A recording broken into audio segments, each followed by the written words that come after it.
Friends, இன்னைக்கு நான் பண்ண போகிறது மலபார் சிக்கன். அது எப்படி செய்கிறதுன்னு சொல்லிட்டு பார்த்துடலாம்.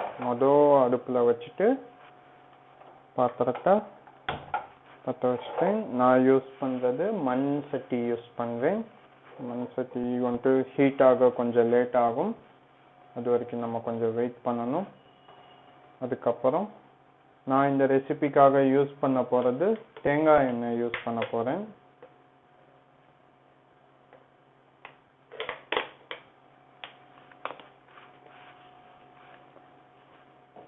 எண்ணெய் சூடாகட்டும், அது வரைக்கும் வெயிட் பண்ணலாம்.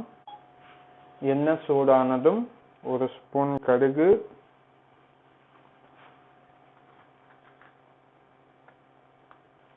ஒரு ஸ்பூன் ஜீரகம், அப்புறம் கொஞ்சோண்டு கருவேப்பிலை.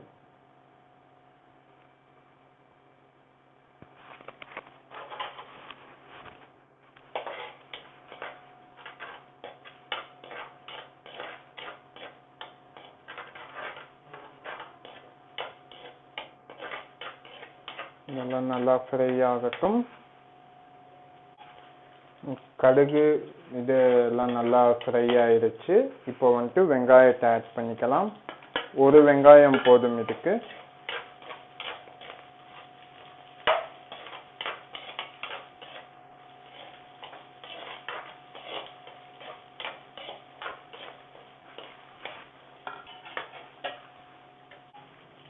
வெங்காயம் ஃப்ரை ஆகிக்கிட்டு இருக்கிறப்பே ஒரு 2 காஞ்ச மிளகா கிள்ளி போட்டுக்கோங்க.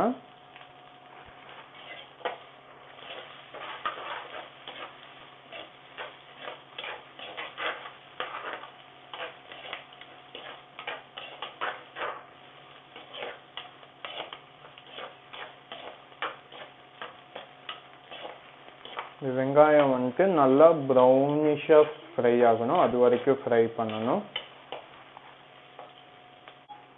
ஆனியன் வந்துட்டு ஃபிலிம் கன்சிஸ்டன்சிலேருந்து ப்ரௌன் கலராக மாற ஆரம்பிக்கிறப்போ ஒரு spoon ginger garlic paste add பண்ணிக்கோங்க.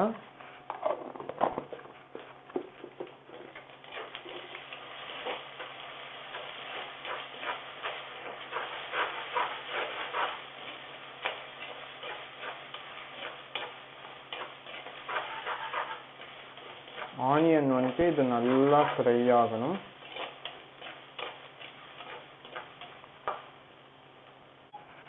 ஜிஞ்சர் கார்லிக் பேஸ்ட் இது நல்லா ஃப்ரை ஆனதும் நம்ம டொமேட்டோ தக்காளி ஆட் பண்ணிக்கலாம். நான் 2 தக்காளி யூஸ் பண்ணியிருக்கேன். நீங்கள்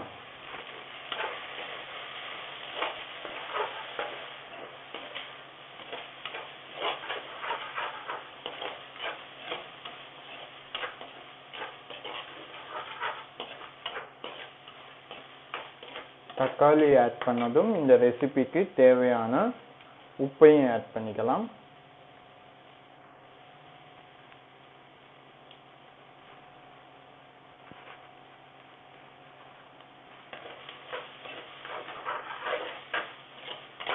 உப்பை நீங்கள் தக்காளி சேர்த்ததுக்கு அப்புறம் ஆட் பண்ணிங்கன்னா உங்களுக்கு தக்காளி நல்லா அந்த மசிஞ்ச கண்டிஷனுக்கு உங்களுக்கு மாறும் உப்பு போட்டு ஃப்ரை பண்ணுறப்போ. அதனால தான் நான் தக்காளி சேர்த்ததுக்கு அப்புறம் உப்பை சேர்த்துக்கிறேன்.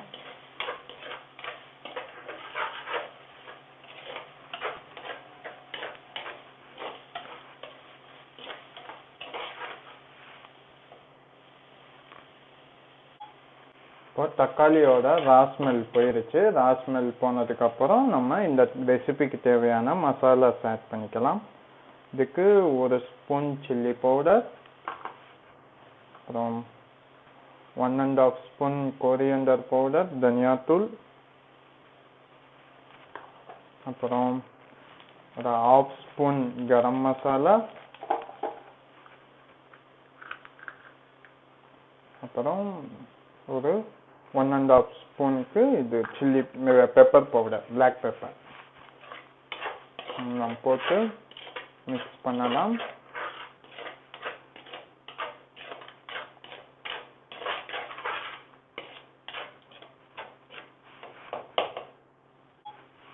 இப்போ மசாலாலாம் சேர்த்து மிக்ஸ் பண்ணியாச்சு. இந்த கண்டிஷனில் நம்ம இப்போ நான் 300 கிராம்ஸ் சிக்கன் யூஸ் பண்ணுறேன். ஆல்ரெடி வாஷ் பண்ணி எல்லாம் க்ளீன் பண்ணி வச்சுட்டேன். அந்த 300 கிராம்ஸ் சிக்கனை இப்போ ஆட் பண்ணிக்கலாம்.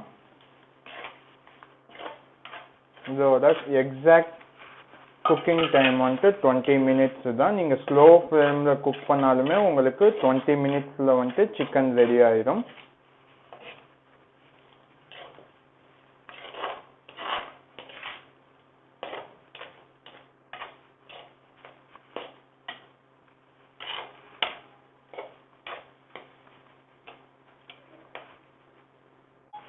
ரெசிபிக்கு தேவையான கொஞ்சமாக தண்ணி ஆட் பண்ணிக்கலாம், ரொம்பலாம் வேணாம். லைக் ஒரு 60 ml நீங்கள் யூஸ் பண்ணிக்கலாம், அதுவே போதும் இந்த ரெசிபிக்கு.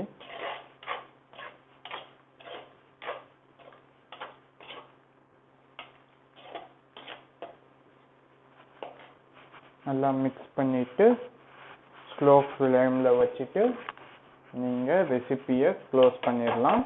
ஒரு எவ்ரி 5 மினிட்ஸுக்கு ஒரு வாட்டி கலந்து விட்டா போதும். எக்ஸாக்ட்லி 20 மினிட்ஸ் உங்களுக்கு ரெசிபி ரெடி ஆயிடும். 5 மினிட்ஸ் ஆயிடுச்சு. இப்போ ஒரு மிக்சிங் பண்ணிடலாம்.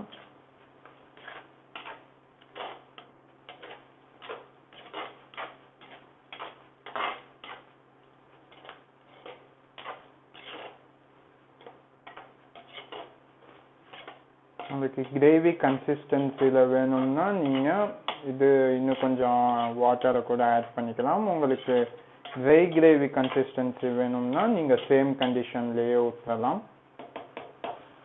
திருப்பி க்ளோஸ் பண்ணிடலாம்.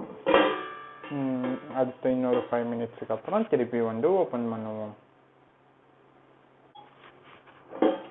நெக்ஸ்ட் 5 மினிட்ஸ் ஆகிடுச்சு. இன்னொரு வாட்டி மிக்ஸ் பண்ணிக்கலாம். 10 மினிட்ஸ் கம்ப்ளீட் ஆகிடுச்சு சிக்கன் இதில் வச்சுட்டு. ஓகே, எக்ஸாக்ட்லி 20 மினிட்ஸ் தான் குக் பண்ணணும். ஸ்லோ ஃப்ளேமில் தான் மூடி வச்சு குக் பண்ணணும். ஹை ஃப்ளேமில் வச்சு குக் பண்ணிங்கன்னா உங்களுக்கு அடி பிடிச்சிடும். ஓகே, திருப்பி மிக்ஸ் பண்ணிவிட்டு க்ளோஸ் பண்ணி விட்டுருங்க. ஓகே, 15 மினிட்ஸ் கம்ப்ளீட் ஆகிடுச்சு. இன்னும் ஒரு 5 மினிட்ஸ் தான்.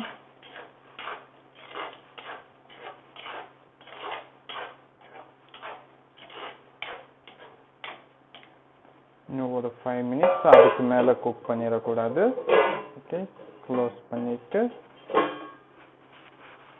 இன்னொரு 5 மினிட்ஸ் வெயிட் பண்ணுவோம். ஓகே, 20 மினிட்ஸ் முடிஞ்சிச்சு. இப்போ நம்ம ரெசிபி இப்போ ரெடி ஆகிடுச்சு.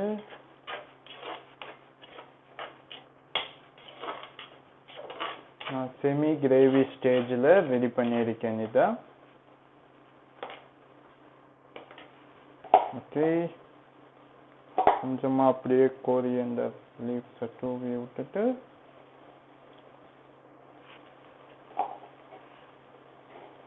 அடுப்பை அப்படியே ஆஃப் பண்ணிடலாம். மண் சட்டியில் செஞ்சிருக்கிறனால கொஞ்சம் நேரத்துக்கு அது கொதிச்சுக்கிட்டே இருக்கும். அது ஒன்றும் ப்ராப்ளம் இல்லை. 20 நிமிஷத்துக்கு மேலே நீங்கள் சிக்கனை பாயில் பண்ண விட்டிங்கன்னா அது வந்துட்டு ரப்பர் மாதிரி ஆயிரும். உங்களுக்கு சாஃப்டி சிக்கன் வந்துட்டு கிடைக்காது. இந்த 20 மினிட்ஸ் எக்ஸாக்டாக நீங்கள் பாயில் பண்ணி எடுத்தீங்கன்னா உங்களுக்கு சிக்கன் வந்துட்டு நல்லா சாஃப்டாக வந்துட்டு கிடைக்கும். Okay, thank you friends.